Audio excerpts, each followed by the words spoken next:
Yo, yo, yo. We're letting everybody in here.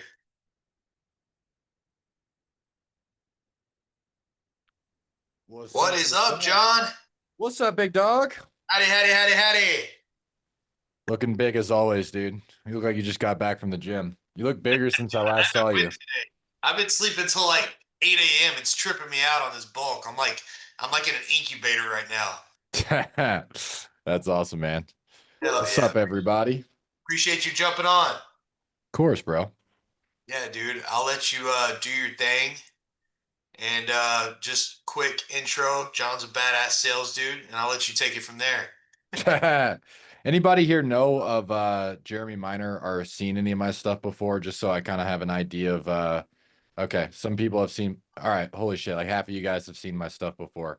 Um, just out of curiosity for the guys, I like to just make these tailored to the audience who's here. You guys just come off mute. You guys have seen my stuff or Jeremy's stuff. Like, where have you seen it? Daniel? Anybody? I saw you Inst- at Wholesale Syndicate Instagram? this weekend, man. You crushed it. Okay, cool. You saw me at the Wholesale Syndicate. Daniel says Instagram, YouTube. What else? There's like half of you guys that raised your hand. For you guys have seen some of my stuff on Facebook. All right, cool. So, can I just get like a one in the chat? I know a lot of cameras are off. If you guys have no idea who I am, just to see if I even have to introduce myself or any of that stuff. I will if I have to. Okay, a couple of you guys. All right. So I'm gonna do like a similar presentation style to what you guys might have seen at Wholesale Syndicate Live. The cool thing though is like this is a much more intimate group. There's like 15, 16 people on right now. So I will be able to answer more questions. You guys can pause me. I can go into a lot more depth of what we covered at the Wholesale Syndicate Live just because, obviously we can just talk about it. So I'll share my screen for a second. If you guys don't know who I am, my name is John Lalonde. I'm currently running a seven-figure business. So let me just do something really quick. Everybody says they're running a seven-figure wholesaling business. I don't think most of the people actually are. I'll just show you guys my chat. So like this is my actual team chat. This is 11:29 a.m. today. We just closed meaning like funded a deal. You guys can see all the contracts we get. So contract in yesterday, another contract in. What was this? Yesterday. We got another one in. Let's see what else. I could just go through this and show you guys. We had 5 contracts just last week. This one was 90K under MAO.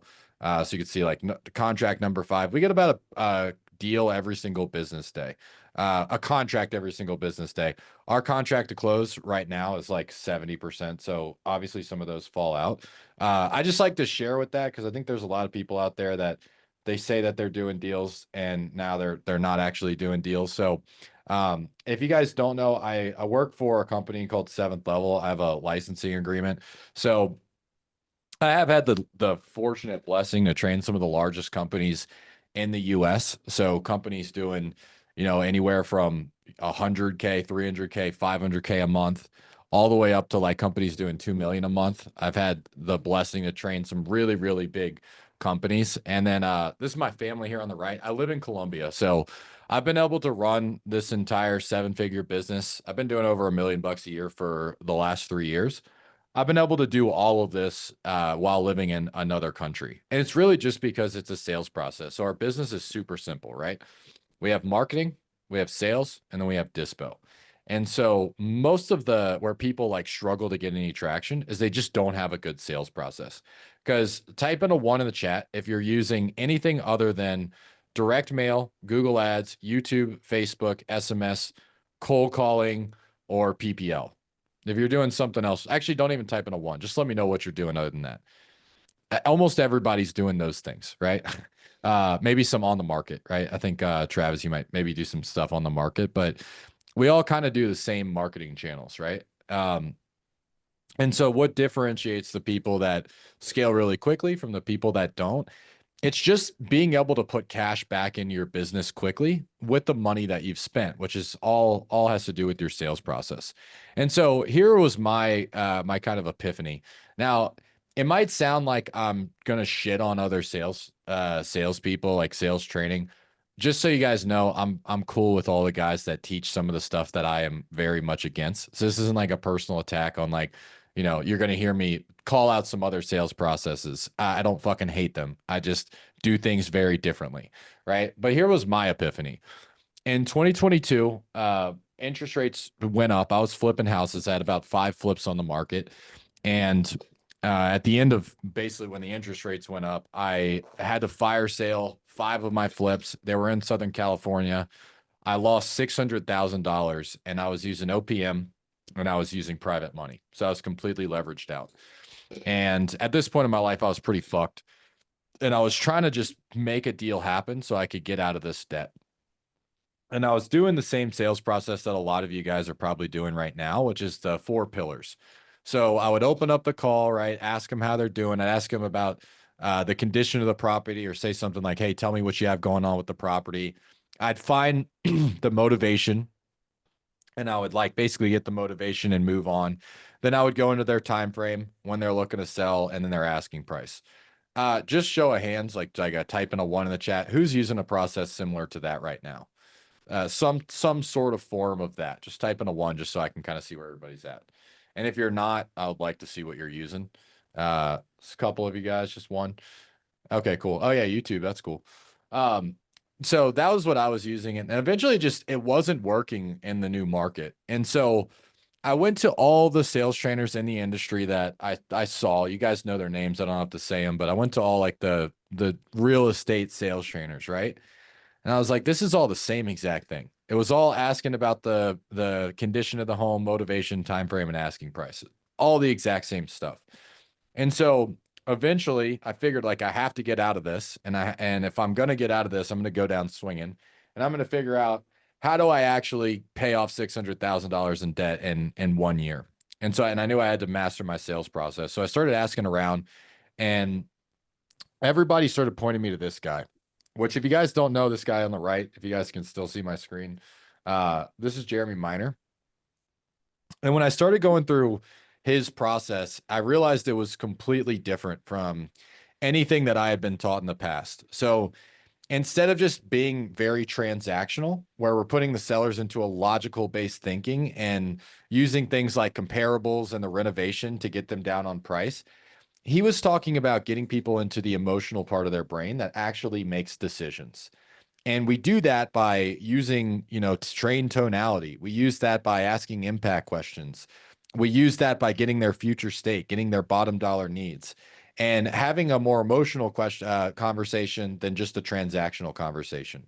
And long story short, to keep a long story short, I ended up investing in his inner circle program. I didn't have any money to spend on ads. I chose to just do sales training instead. I went through my CRM and I was able to generate $46,000 in February from old leads in my CRM that I already offered. And then in March of that year, I generated $141,000 in revenue. Essentially, I paid off all $600,000 in about 6 months. So I was able to net profit 600K. I literally just stayed super lean. It was like me, a lead manager, and marketing, and those were my only expenses besides Resimply, right? And so I just grinded, learned a sales process. I had to get really good at working old age leads because I didn't have a huge marketing budget. So I got a lot of leads from My Speed to Lead, the coupon clubs, and all that stuff. And that was essentially how I became what I do today. Is I really got passionate about sales. I was like, damn, this shit can change your life, and it did change my life. And so I reached out to Jeremy, and I was like, we got to teach this to more real estate investors. And then selfishly, I have a coaching group. I hire from my group. My acquisitions guys come from my group, and I get direct access to Jeremy. So I get like some pretty cool perks. So that's the process. I'm going to teach you guys the process that I use. That right now my team is locking up 1 out of 6 conversations. It's like 1 out of 5.6 conversations to contract. And I'm going to show you guys basically under the hood of it. Cool. All right. So the first thing we're going to jump into, everybody talks about like scripts, right? So type in a 1 if you have a script, type in a 2 if you don't have a script. Just so I know kind of where everybody's at. Okay. So for you guys that don't have a script, just let me know. Are you winging it? What are you doing on your calls? If you don't have a script, you can just let me know in the chat. Like, what are you doing on your calls? If it's winging it, that's fine. If you're like, um, here's what, and a lot of you guys do have scripts. So you guys know, like, you should have some sort of structure to your process.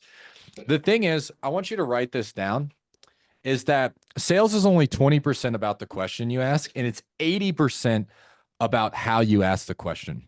And so I know Travis has done a ton of these boiler rooms with Kai, and I've done a bunch of them too with him.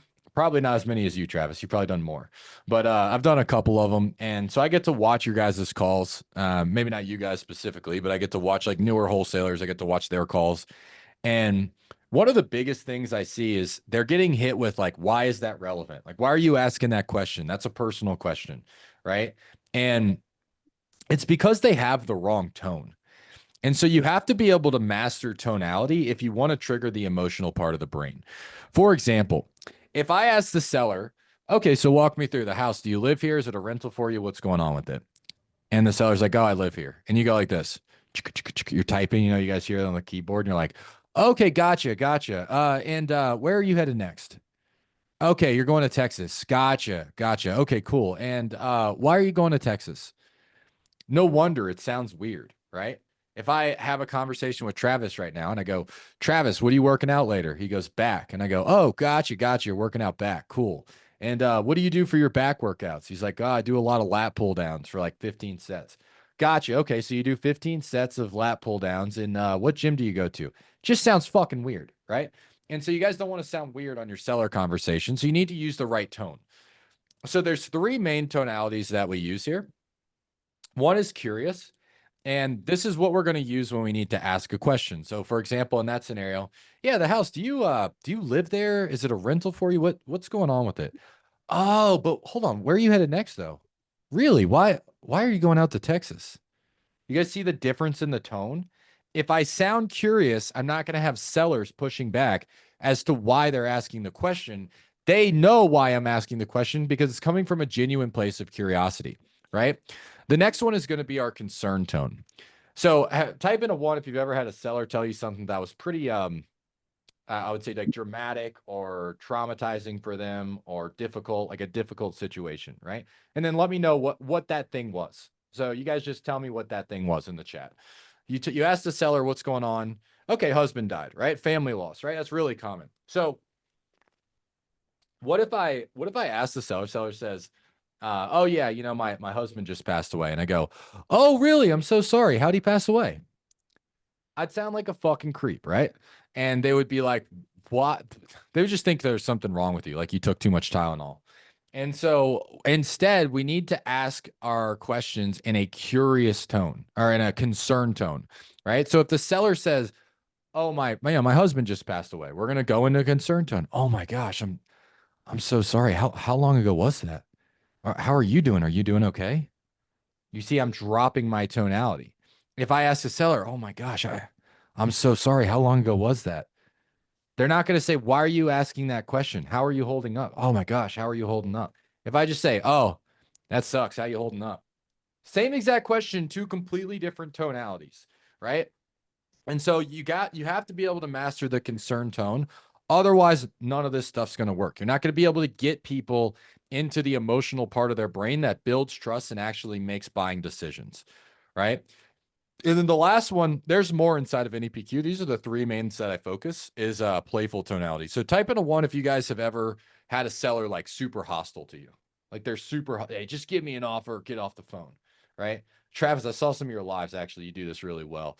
Which you can be playful, like really playful on your calls. And I don't know how like aware you are that you're doing it, but it's like you go playful with them and they really like they lower their guard. So like what we'll do is if somebody's like, "Oh, dude, you're like the fifth person that's called me today. Just give me an offer or get off the phone."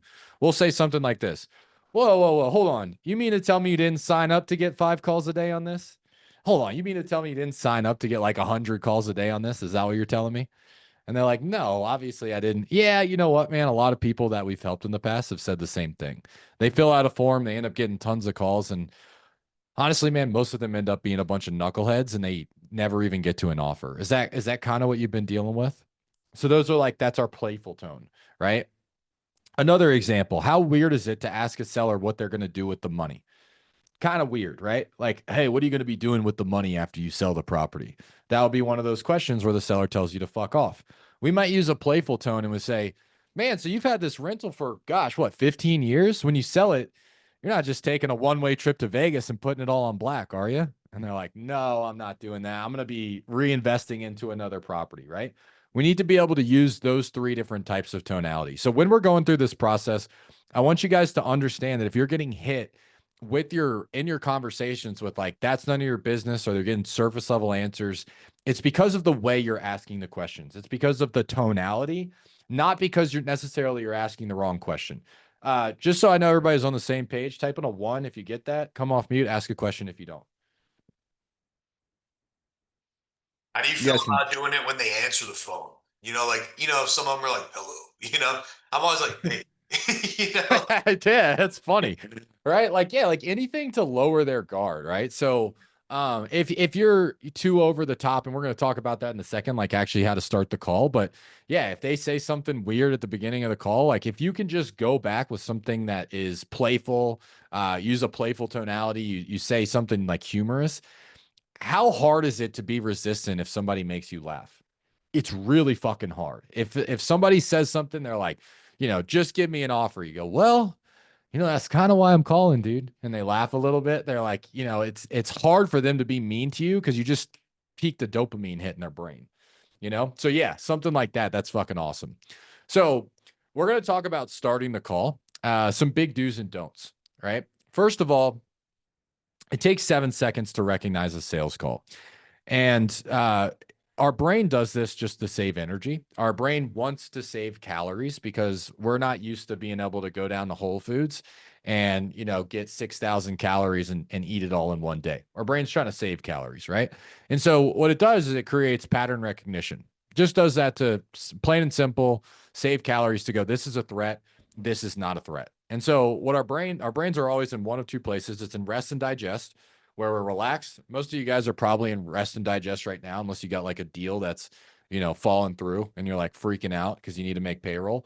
Or you're in, fight or flight, which you might be if you have a deal falling out right now.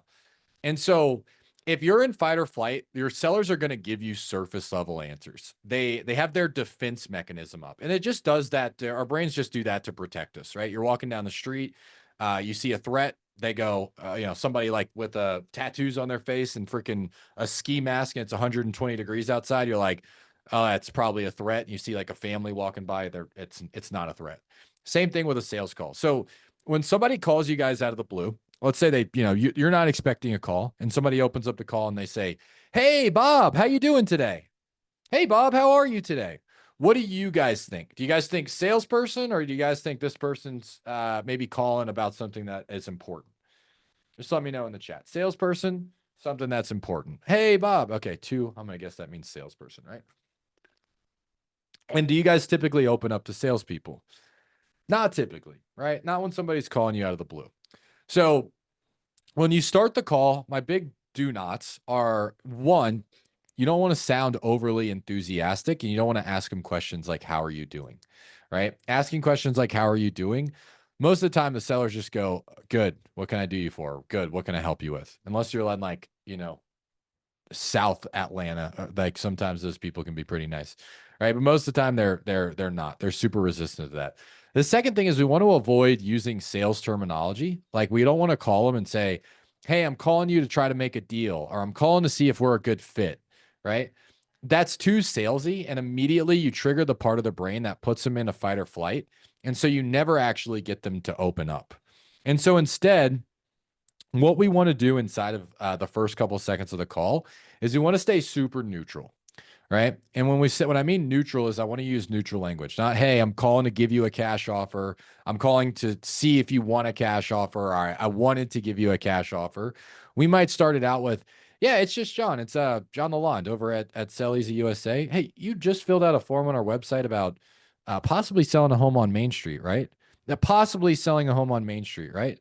Oh yeah, possibly. I'm not sure if I want to sell it yet. Yeah, and that's not a problem. I'm sure you saw a bunch of other websites. What caused you to, I don't know, maybe want to look into this a bit further? Now I'm using neutral language. I'm using possiblies and maybes, right? At the beginning of my call. Not, hey, I saw that you requested a cash offer on my website. How fast do you need to sell? Right? And I'm like, whoa, bro. I don't need to sell. You know what I mean? Those are triggered responses. And so from there, when we set the frame of the call, I'm not going to say, hey, this call is to see if we're a good fit, if I'm a good fit for you and you're a good fit for me. Just sounds like salesy bullshit, you know? We'll just keep it even more neutral when we're setting the frame. Yeah, in this call, it's really basic. It's really just more for us to learn, a little bit more about the condition and when you're possibly looking to sell, just to see if we can do any good for you. Are you with me there? And if they give us an objection in the first couple seconds, like I might list it with the realtor, or I'm just shopping around offers, I might say something like, yeah, because you might be better off just going with the realtor, or you might be better off just working with those other companies. I'm not sure yet. Right now, why would I say that? Why would I say you might be better off listing with a realtor? Why would I say you might be better off working with those other companies? Who can let me know in the chat, or you guys can just come off mute. You don't sound desperate. Exactly. Right. When you guys are calling sellers and you're saying, hey, I really want to make you an offer, what do you sound? Desperate, right? Just like Travis said, you're going to sound desperate. If you're like, hey, I really want to make you an offer, they're like, cool, dude, make me an offer. What's your offer if you want my property so bad? And you just flip the frame of the conversation to you helping them. Now they're thinking that they're helping you by letting you have the honor of making them an offer, right? So that's how we want to start the call. Any questions on that? You guys can just come off mute if you have. No? All right. I'm going to skip through this part and just show you guys like the main tangibles of the sales process with this. But can anybody tell me what all these three jobs have in common? They're all stressful. So these are the three most stressful jobs according to US Jobs: first responders, air traffic controllers, and entrepreneurs. What do all of these jobs have in common besides stress? Just let me know in the chats. Let's see what we got. Oh man, quiet chats. There we go. Dealing with emergency situations. Yeah, great responsibility. What else? I'll give it to you guys. It's uncertainty, right? Uncertainty creates stress. And when you have too much uncertainty inside of your sales process, you also don't have any consistency. So I was a sniper in the Marine Corps. I was on a force recon team. And when we would train, like we train for uncertainty, because in war, there's a lot of uncertainty. You're not necessarily planning to get ambushed in the middle of an alleyway and for one of your team members to go down, right? You don't like necessarily expect that all the time, but it happens. And so what we do is we have processes in place to be able to have as little variables as possible, right? This is what we know we need to do to eliminate the variables. As long as we're synced up, we can continue to do that, right? Same thing with your sales process. So if you have too many variables inside of your sales process, this is where you have a wonky business. And if I want you guys to write this down, if you have ever dealt with inconsistency in your business, meaning you have a big month and then you have a down month and then you have a big month and then you have a down month, like you're just kind of all over the place, right?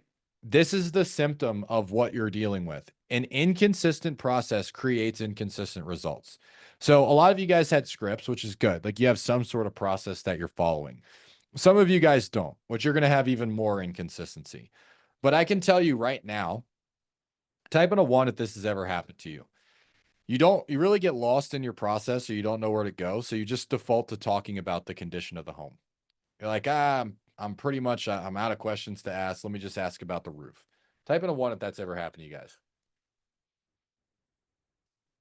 Couple of you guys. Yeah. It's just a lack of consistency inside of your process and not knowing where to go. Right. I'm going to give you guys a framework to be able to help you with that. So instead of asking a very broad question at the beginning, like tell me what you have going on with it. And I get the argument around that question. It's like they're going to tell you the most important thing for them. I understand that argument, which is actually why we put that at the top of our call, which is like what caused you to want to look into this further. Right. But once we get into our actual sales process, we want to be able to guide the conversation. We want to have control over it. We don't want the seller to just run from us and give us a bunch of information. We don't know where to go. We don't know how to clarify on it. So then we just talk about the condition because the condition does not close deals, right? Getting them into the emotional part of their brain, that's what actually closes deals.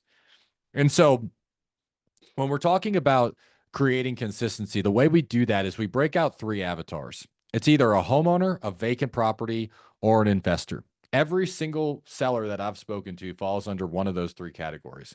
They live in it, somebody else lives in it, nobody lives in it, right? And then I have a sequence of questions I can ask based on what type of avatar they are. So, for example, we just role played earlier like a homeowner. I was role playing with myself. Oh, really? So you live here? Where are you headed next? Oh, gotcha. But hold on, why are you living there? How long have you been wanting to do that? Right? I have questions that I know I'm going to ask every single time with a homeowner. With an investor, what do we need to know? Are the tenants paying, on time every single month, the exact time they're supposed to? How are the tenants? And then I have like a flow chart of that say the tenants are great and they pay every single time, every single month on time. I might say, well, it sounds like things are going fairly decent for you. What has you even considering possibly selling the home? Right? I have an exact process I can follow every single time. Vacant properties. How long has it been vacant? Right? How much is the maintenance? How much are you paying on it? Right? What's prevented you from being able to sell it so far? I have questions that I can ask every single avatar. So if you don't have consistency, if you don't have a process for each avatar, you're going to get lost in your sales process. You're going to have uncertainty. You're going to have less confidence on the phone. And all of that is going to create inconsistent revenue, right? You're not going to have a consistent, like my team, like clockwork, 1 out of 6 conversations turns into a contract. I just got to get them, 12 conversations a week, and they're going to lock up 2 contracts a week each. It's basically what all I need to do for them. Right? Type in a 1 if you guys get that. Type in or come off mute if you're confused.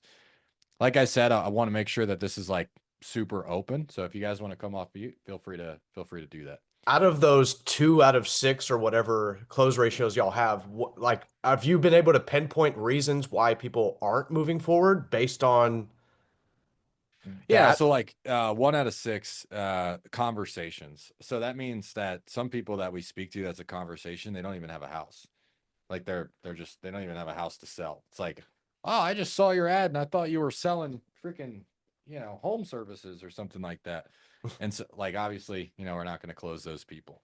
Um the other scenarios, right? Like we might not have a seller. We call it a MOTA. They have to have enough equity, motivation, ownership, time frame, and actionability. So like, some of them aren't going to have any equity. And so we're not going to be able to do much with them, you know. Some of them, they might not be selling in the next 90 days. And, typically we can build some, even if they say they're going to sell in like a year, a lot of times my team will build urgency to make them want to sell now. So like we'll turn those leads that they're like, oh yeah, but I'm not doing anything for 12 months. We'll be like, yeah, that's not a problem. You might be better off doing this later. What has you even considering it? They're like, well, the house has too many stairs. Well, what is that doing to you? And so we'll build the urgency. So that's 6 conversations, people we speak to. And so out of the people that we don't close, most of the time it's like, they either don't own a house, they're not ready to sell it right now, it's listed on the market, something like that. If it's closable, my team's pretty much going to close it. Can you repeat that analogy or that acronym you said, MOTA? EMOTA, equity, motivation, ownership, time frame, actionability. That's So cool. that's what we use to book appointments. Great question, man. Good question. Thank you. Anybody else? All right. So this is where I kind of ruffle some feathers when I talk about sales training in the wrong room. Like, I believe the entire industry has been teaching you sales completely backwards. And what I mean by that is they try to so you've been trained so far to trigger the logical part of the brain. And the part of the brain that wants to maximize value, wants to maximize every single cent. And people do not make decisions based on the logical part of their brain. And so there's a neuroscientist, his name's Dr. Antonio Damasio, and he did a study on people that have a damaged prefrontal cortex.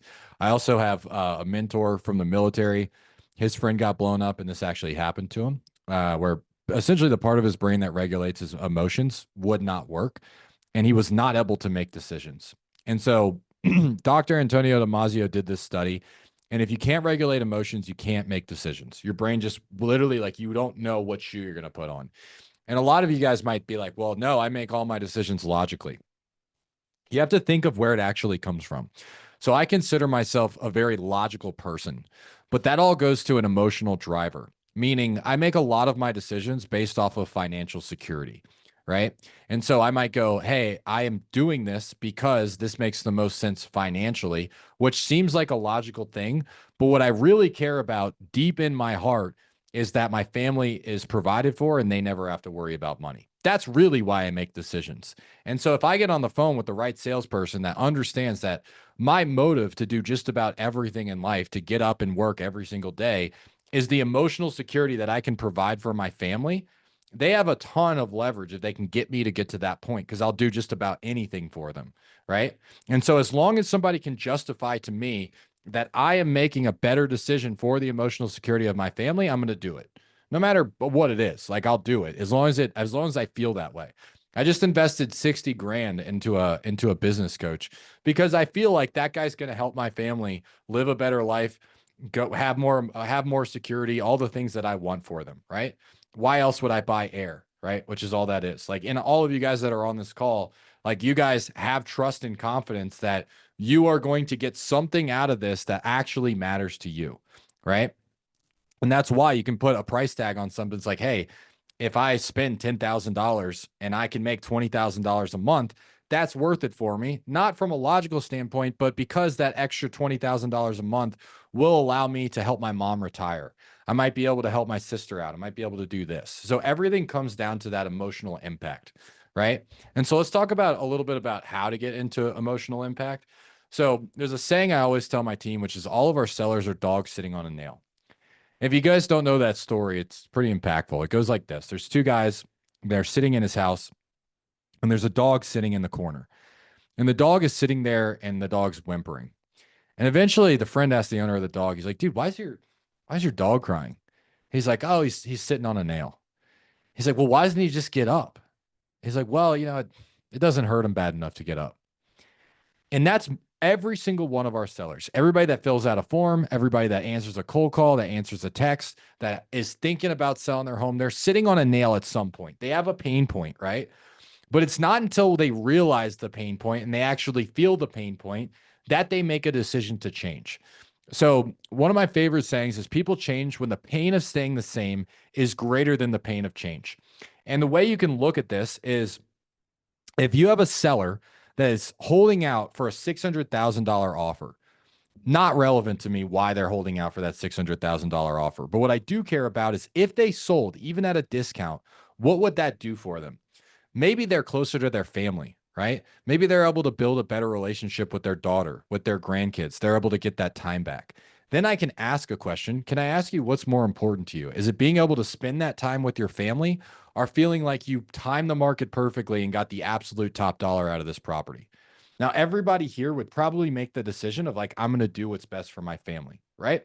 Most of you guys, some of you guys are psychopaths, but most of you guys are going to feel like you're more inclined to do the thing that you want to do, even if it means taking a discount on this thing. And this is how we're able to get discounts on properties. We're not triggering the transactional part of their brain. We're not bringing up comparables or anything like that. We're getting them to feel their pain points. And so the way that we do that, I'll give you guys a quick example. One of my favorite questions is asking the seller, well, how long has this even been on your mind? I've been thinking about this for the last 2 years. Really? Well, you've been thinking about this for the last 2 years. What came up, I don't know, maybe more recently, that caused you to feel like you might want to do this now, though? Well, I just finally realized I really miss, having lunch and dinner with my family, or I miss my grandkids, right? How long has that been going on? What's that actually been doing to you? And I need to get them into the emotional impact. And so I've been able to, like I told you, I've had the privilege of being able to train some really large companies. I also get to hear their calls, and so I can pick up on trends. And so the trend is, when you get sellers to talk about emotions, they are more likely to close. That is an undeniable fact. If you can get them to say things like, I am stressed, I miss my kids, right? I'm overwhelmed, that seller is going to be way more likely to close, because they're in the emotional part of their brain that actually makes decisions. Type in a one if you get that. Type in, or come off mute if you're confused. I just want to make sure everybody's still on the same page. All right, cool. Awesome. So once we get the emotional impact, just do a recap. We have to lower their guard with the right tonality, with the right starter, right? So we have to open up the call the right way. We have to identify that avatar. so we can find the vein. And then what we do next is we go into our emotional impact. What's it actually doing to them, right? Now, after we do that, we get this thing called, we call it future state. And I'll tell you guys a really quick story of this. So when I was living in California, I was driving a Tesla. Great car. I just bought it like earlier that year. $60,000 car. The only problem with it is my friends were going camping. And my friends were all going off-roading. They were going up to Big Sur and all these trips. And I was basically having to ride bitch and just like go along with them because I couldn't do it with my Tesla. There's a battery at the bottom. And so I was like, fuck this. I'm just gonna start looking for. I'm just looking. I don't need a new car. I'm just looking, right? You guys have those sellers. I don't need to sell. Right. That was me. I don't need a new car, man. I was like the first thing I would tell the dealers. And but I decided I was like, I'm gonna start looking at this Jeep Wrangler Rubicon. And so I started looking, I started looking for these cars. I found two right next to each other in Huntington Beach, right across the lot. And I went to the first dealer and I told him what I was looking for, told him I was looking for a Rubicon. And he brings me over to this. I'm not even a car guy, so I'm gonna fuck this stuff up. But like he brings me over to this car. He's like, dude, this one's got the 358 Hellcat engine. It's got the Bose stereo system. It's got the XYZ rims. It's got the hard top. Like basically just starts feature pushing me. The same way a lot of times you guys feature push your offers. You'll say things like, "Oh yeah, but it's quick, but I'll pay all your closing costs and commissions and you don't have to do any repairs." Isn't that cool, right? It's like that doesn't actually get deals done. So I basically told that dude to fuck off and then I went over to the next dealership. Very similar car. And I told him I wasn't making a decision today either way, right? You guys have had those sellers. That was me. I was like, dude, I'm not making a decision either way. But I go to the next dealer and I'm still trying to find this guy because he did a great job. He asked me, the first question he asked me is, well, what are you going to be using the Jeep for? And I was like, well, I really want to go camping with my friends. Oh, cool, dude. Where are they going? Well, we just got back from Big Sur. We're planning a trip to Yosemite.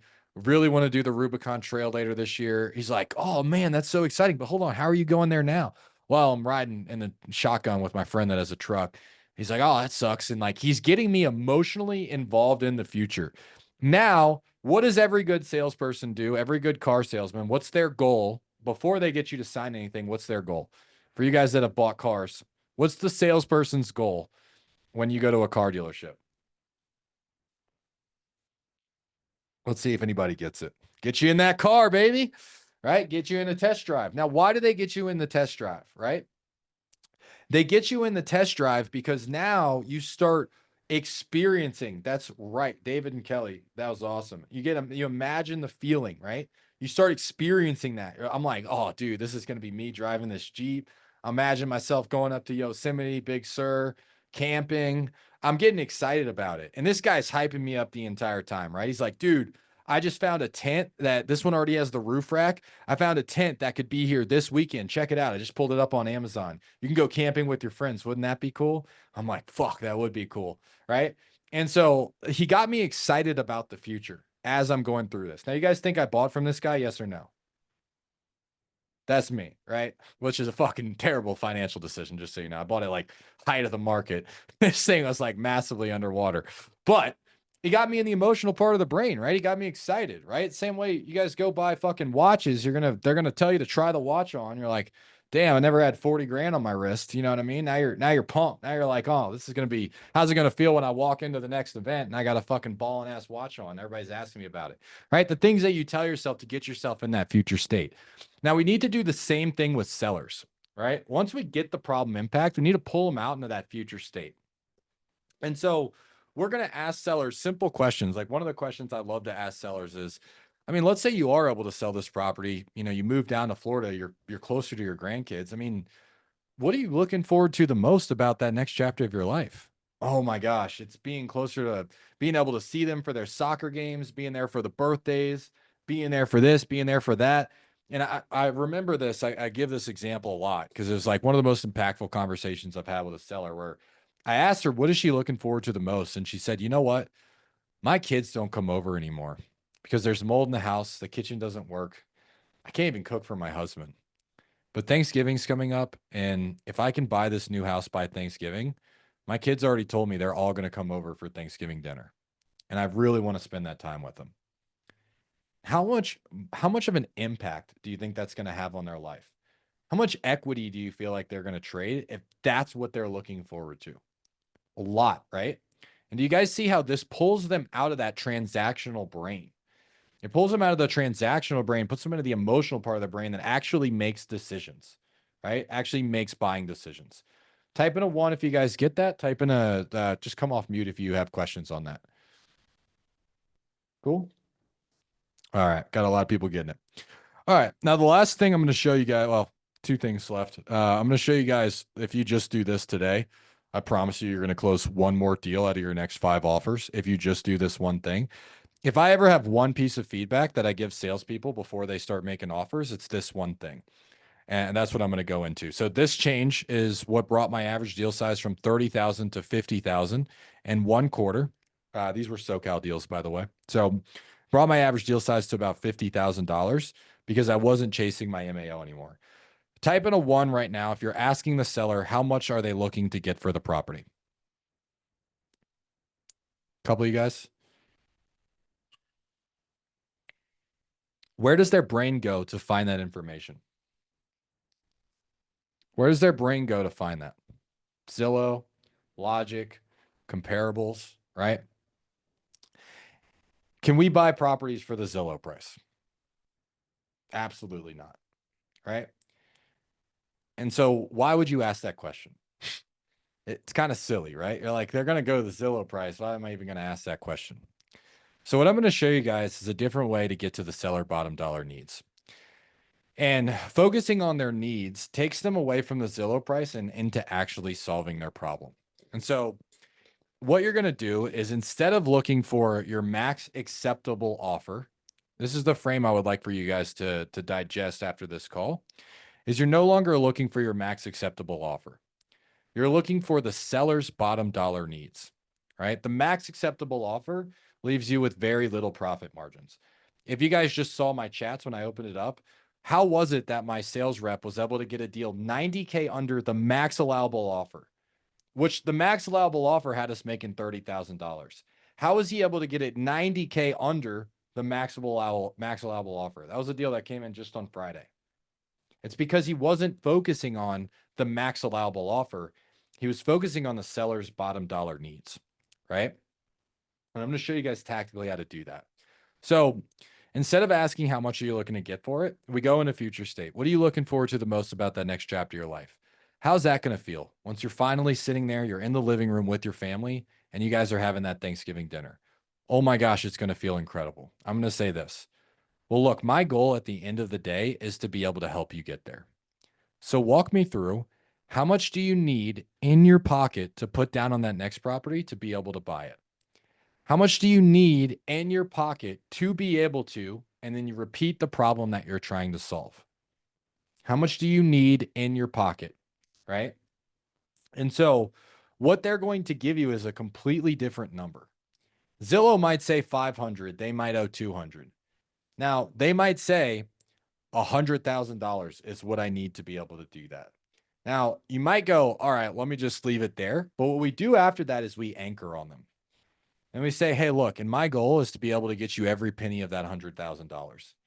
My only concern is, we did talk about the condition. We're going into the winter, a little bit of the slow season. Let's say all the offers just came in slightly less than that. Like, instead of 100 grand, they came in at, I don't know, 50 to 60,000. So instead of putting 20% down, you're putting 10. Would you still be able to make that transition? Would you still be able to do that? And you're like, I guess I could. Well, why do you feel like you could? Right. And so we're getting those needs, and then we're getting even lower on the needs. Now, what you don't want to do, and you don't want to anchor like out of the blue. And so what I mean by that is, a lot of people teach the anchor and they go, I'm seeing other properties sell in the neighborhood for $500,000. What would you say if an investor offered you that? They're going to be like, well, is that your offer? You know what I mean? It's putting them in the wrong spot. And then you're in a negotiation. So we're not doing that. We're just anchoring on the actual needs. So can you say that example again? I'll give it to you one more time. Look, my goal at the end of the day is to be able to help you get closer to your grandkids. That being said, I want to make sure we can help here. How much do you need in your pocket to put down on the next property so that way you can XYZ? How much do you need in your pocket to be able to live for the next 12 months and then pay off this mortgage so the house doesn't go into foreclosure? How much do you need in your pocket to be able to reinvest into that next property so you no longer have to deal with these headache tenants? You guys get the theme there? It's going down to the needs. And then we anchor. And my only concern is, let's say the offers come in slightly less than that. Let's say instead of the offers coming in at like 100, they come in at 50. Would you still be able to? And we're asking if they can still accomplish that result. Type in a 1 if you guys get that. Type in a 2 if you're, or come off mute if you're confused and you guys have questions. Dope. All right. Last part of the process. Type in a 1 right now if you guys are getting think about it objections, you're getting shopped around after your offers, you're getting stuff like that. Like you're getting objections after you give your offer. Couple of you guys, just Jesse, I guess. Everybody else is a closing objectionless. I should take some notes from you guys. So, can I ask a question quick? Yeah, what's up, Brett? So on that, so when you do like, hey, like if you needed 100,000 to get to your next property, or you said they're at 100, would you still be able to do that at 50? They say no in that Yeah. scenario, or are you saying like, what do you mean by that, or like, can you Yeah, walk? yeah, I'll go in deeper. And why do you feel like you couldn't? Well, because I talked to my lender and they said I need to put at least $100,000 down. They might say something like that. They might say, "Well, I talked to my lender and I need to put at least 15% down." How much of the houses that you're looking at? They're 300,000. Can I ask, would you be able to find something for 250,000? Well, yeah, I guess I could. Now I'm just getting them down that way. I Okay. do like a lot more advanced stuff on this, but like I'm taking away tangibles when I'm anchoring on their needs. Okay. Cool. Cool. All right. So we got some people that get some objections, right? Let me tell you guys why that's happening. If you are just like the seller's like, yeah, I want 200,000, and you know you're going to come back at 100, and then you're going, or even if they say I want 200 and you can do 200, and then you come back on the phone and you go, hey, Mr. Seller, the property is qualified for 200,000. This is what they do. They write down $200,000. Boom. They put it in their back pocket. And what's the first thing that they think? What's the first thing they think? I got to shop it, right? I got to shop it. I got to think about it. I got to go talk to my grand aunt Sally that bought a house one time in the 60s, right? They have to have all these objections. And so I'm going to show you guys how to close a deal before you ever present the offer. And I want you to write this down. The deal is closed before you ever give the offer. The seller should be selling themselves to you. You let them know if you can help them, not the other way around, right? And so what I'm going to do is I'm going to say, all right, so we got their needs, we got their time frame, we got everything, right? I'm going to go, so let's say I can. Let's say, and I'm not saying I could, but let's say I could get you the $200,000 you needed to buy that next house. Let's say we could do it in the next 3 weeks. And then I know you mentioned that you needed some help with your stuff. Let's say we helped you with all of that. If we do all of that for you, what would be your biggest concern? Seller might say, well, I don't know. I just want to know that you're actually going to close. All right. And look, that's a valid concern. Help me understand, what would you be looking for from us to know that we're actually going to close on this? Some reviews, some testimonials, they go through it. You go, okay. And let's say I showed you all of that. Let's say I show you the reviews, I show you the testimonials. We get you the money, we do it in your time frame, and we help you with X, Y, and Z. If we do all of that, what would be your biggest concern then? And I'll keep going through that until the seller says, I wouldn't have any concerns, right? And from there, I asked them, well, what would you want the next steps to be? Well, I'd want to see an agreement. And that's how you actually close deals before you ever give the offer. So I've already got their bottom dollar needs, right? And what I need to do is I need to prevent all of the objections before they come up. So what I'm doing is I'm getting a commitment that if I can get them that number, they will move forward with me, right? The way that I do that is I say, let's say I can get you the needs. Let's say I can do it in the next 3 weeks, and I can help you with X, Y, and Z. If I can do all of that, what would be your biggest concern? If they have an objection, I have more training on like pre-handling objections. We probably wouldn't have time to get into it, but like I'll pre-handle all of their objections.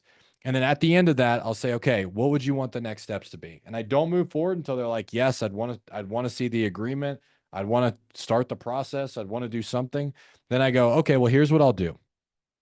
I'm going to go run this by my team. I want you to stay on the phone because they'll probably have some questions for you about the condition of the home. If it does look like something we can help out with, if I can get you all of that, I'm going to type up an agreement outlining everything that we just discussed, the money, the time frame, and the help with the stuff. We're going to go over it line by line until you're comfortable. And then once we do that, I'm going to start walking you through the next steps. Would that help? Yes, that would help. And that's how you close deals without getting objections at the end of your call. Type in a 1 if you guys got that so far. Come off mute if you did. I love that because you're not going to get the, people get agreements verbally and they never get the Yep. contract signed, and that's the reason. Like you just solved the main thing there. Yep. Yeah, absolutely. And I train my team like that thing specifically is like, you got to stay on the phone because we're going to have questions. We're not like, hey, I'm going to call you back and I'm going to go over the agreement with you because half the time those motherfuckers don't answer. And so I'm like fucking chasing contracts that were right there that were easy deals to close. And you could literally double your close rate if you could just nail down that one commitment piece. I used to pay a lot of money to a coach, and I was like just slanging contracts that weren't getting signed years back. And I Yeah. was like, dude, just listen to one of my calls. He's like, bro, you're phenomenal until the end. I was like, what the hell are you talking about? He's like, everybody says yes. I was like, well, why don't they sign? And I didn't have that Yep. end piece, you know? Yep. Yeah. The closing is so huge because I mean, the deal's not actually won until you get the signature. And honestly, it's not won until you get the money in your bank account. So like you got to be with them the entire time. And I always tell people there's 2 times you're going to get objections. You're going to get objections right when you give the offer and right before you get that signature. Those are the 2 times. You don't want to be absent for that second time where they're going to give objections because now they're just talking through the objections themselves with nobody to help through them. Right. And so type in 1 if you guys learned something today. Type in 1 if you feel like you'll be able to close some more deals after today. Cool. Hey, All and right. y'all Well, tag him on social media too when y'all close a deal using his stuff. oh yeah, that'd be cool. That'd be Awesome. Well, we great. got time. We got 9 minutes. If you guys have questions, I'm an open book. Hit me with I also run I run a 7-figure business. I have sales reps. I got all that stuff. So if you guys just want to talk about scaling, what's working in today's market, like questions about my business, feel free to just tear away. Someone Whatever you put guys their got. hand up on the deal, and we got a few minutes, so who got What questions? up, guys? I don't really have a question, but it's kind of it's pretty related to where I've been learning my current script from and how different it is to what you're doing. And the small tweaks that I've done made a huge difference. Like what you said earlier about, well, how much do you want for it? I've changed Yeah. it to how much do you need for it, but I ask it way later in the conversation. And Yep. that little tweak goes so far. And I'm curious, I guess that comes with a question. How long did it, like, when you started one process, you can quickly start to find what doesn't work. And then you Mhm. just tweak it little by little, I imagine, right? Yeah. So I did things the retard way, and I basically like you never go full retard, right? But I went full retard. And so when you're learning a new sales process, you don't want to like flip your entire script upside down. What you're doing is the right way. Is you're like, if there's anything, like I'm sure you guys got a ton of information today, start with just one thing. Just start with one thing first and just try to implement that. Because what I did is I tried to flip my entire script upside down, and my first like 2, 3 weeks of calls were pretty rough and I muscled through them, but it was hard because I was so focused on trying to learn this process that I wasn't actually listening to the seller, which is the most important thing. Out of any of this, listening to the seller is more important than any script you can possibly read. Right. And so what you're doing is the right way. But yeah, and like now that I've got it, like over the last couple of years, I've just tweaked little piece after little piece after little piece when I find something that consistently works. And dude, I've stolen shit from my own reps. My own reps use something. I'm like, damn, that's actually really good. I didn't even come up with it. They just did it. And I'm like, that's fucking awesome. Or like people that are inside of one of my coaching programs, like I'll hear something they do and I'm like, that's way better than what I was doing previously. And I'll just steal that and I'll use that. So bits and pieces, like if you guys are learning a new sales process, one bite at a time, one baby piece at a time. Don't try to like flip everything upside down. Great question, dude. I'm gonna go David and then Brett. Um, yeah, I'm David. I work with Daniel here. Appreciate Travis you allowing us on the call. Appreciate your time, John. My question was, how do you introduce novations in your process? What does that look like? Yeah, so we'll go cash. We'll objection handle cash. So after we've gone through objection handling cash, we revisit bottom dollar needs until we get them into our novation price. And the way that we transition to that is we say, huh, we do have another program. Honestly, I didn't bring it up because one, I wasn't sure you'd like it. And two, I do need to make sure that the property would qualify. There's typically like three components of a sale. There's like the time, the money, and the convenience. Time, money, and convenience. It sounds like the money you're not flexible at all, right? They're like, well, what do you mean? I'm like, that 200,000, like if they came back at 190, like you would just tell them to kick rocks. And they're like, well, no, I could do 190. So I get them down even a little bit lower, right? Then I go, how flexible are you on the time? They're like, well, what do you mean? Well, let's say we were able to come up another $30,000. Would you give us another 30 days to make another 30 grand? They're like, oh yeah, I would make that trade all day, right? Then I go into over time frame. And then the last thing is the convenience. I say, so typically when we buy it with our team, we only need to see it 2 to 3 times. However, if we're going to come up to that price, we're going to need to get our retail buyers in there as well. If I was able to get you to that 190 number, would you be completely opposed to letting us see the property 5 to 6 times? No, I'm not opposed to that. And then I have a little pitch at the end, which is like an anti-realtor pitch. So it basically pre-handles the objection of why don't I just list it myself?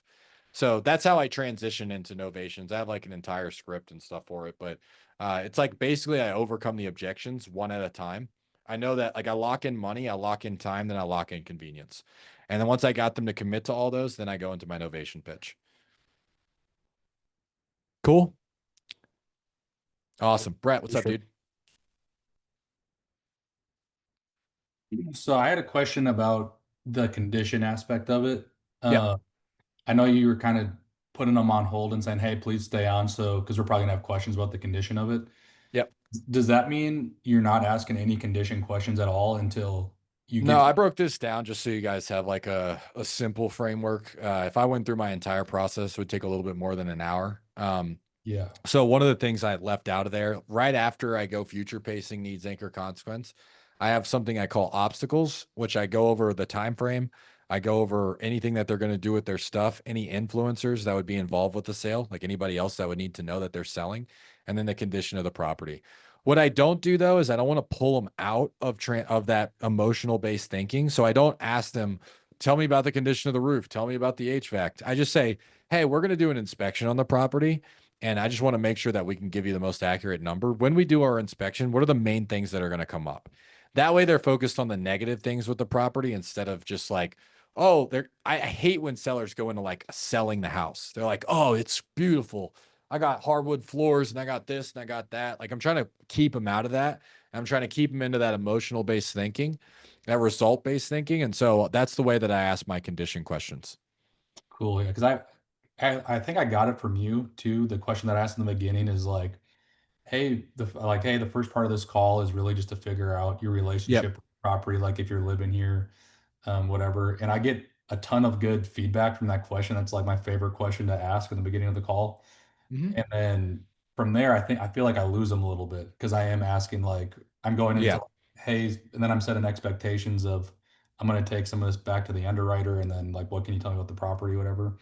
And then I think there's too much time that's getting them out of that. So I like that question you just brought up there. Like just Yeah, to you don't want to the biggest thing you could fuck up is you let condition pull them out of that emotional based thinking.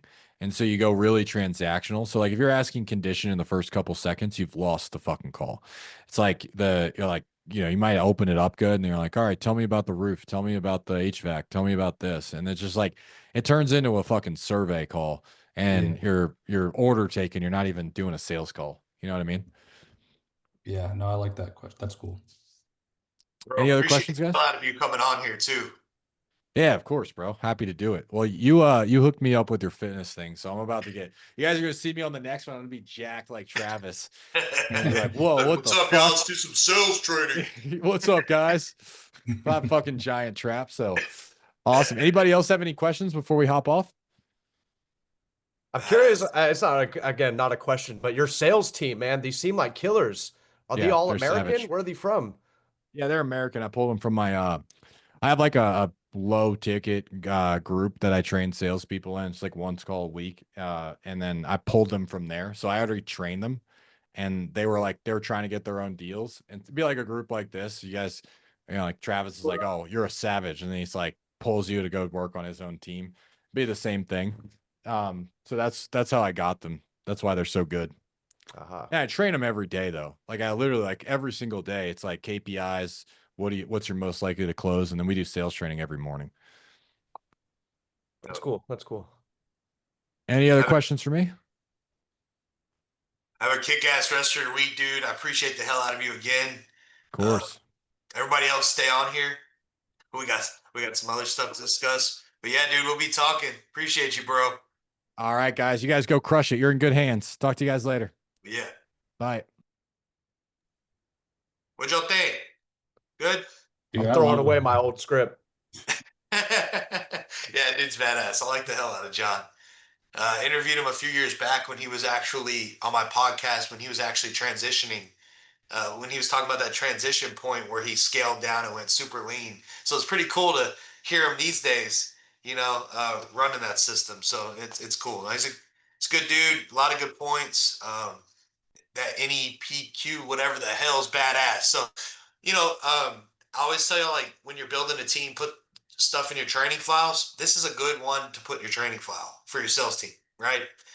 You don't need much else. The dude was pretty spot on with everything. It doesn't matter what script you're using, you can use aspects out of that. So, anybody got any questions, deals, anything you need help with? Cool. I Good was seeing so you, Blake. hoping at the end he would say, "Okay, anybody want to join my sales team or join my group, or we can learn more." Nah, he's cool. He ain't gonna be pitching it.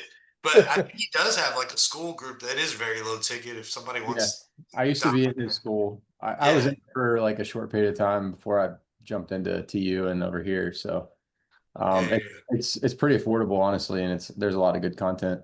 You know how yeah. much? It's smart. I used to do the same thing when I was building an American sales team. And then I realized I didn't want an American sales team. So I was paying them too much.